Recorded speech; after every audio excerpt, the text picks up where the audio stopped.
1952 8x10 Deerdorf camera is what it is. And basically the same concept of what you have there is what I have here. Photographers that long before us were utilizing the same method, you know, tripod or the camera lens like that with film, but of course obviously they didn't have modern film back then.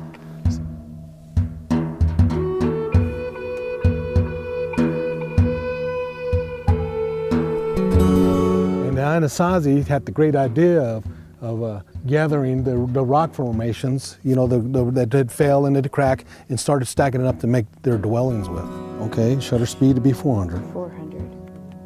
Okay, F16. Try that.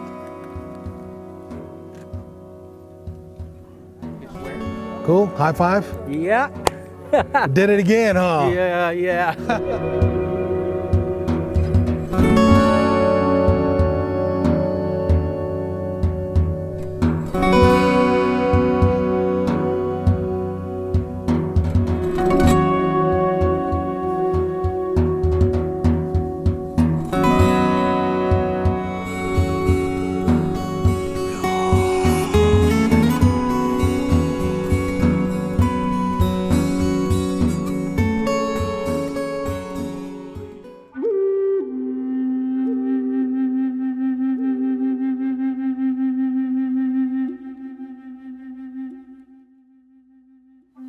Now we're experiencing that sweet light. Take a look at that foreground now. You see how you see the ripples in the sand now?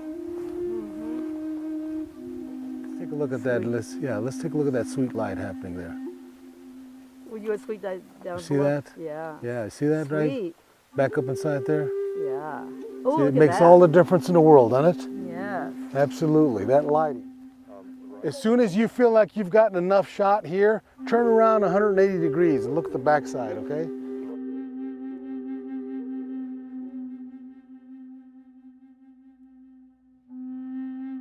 You see the foreground now, how we've taken on more direct light in here, and it's making it about 10 times more interesting on that.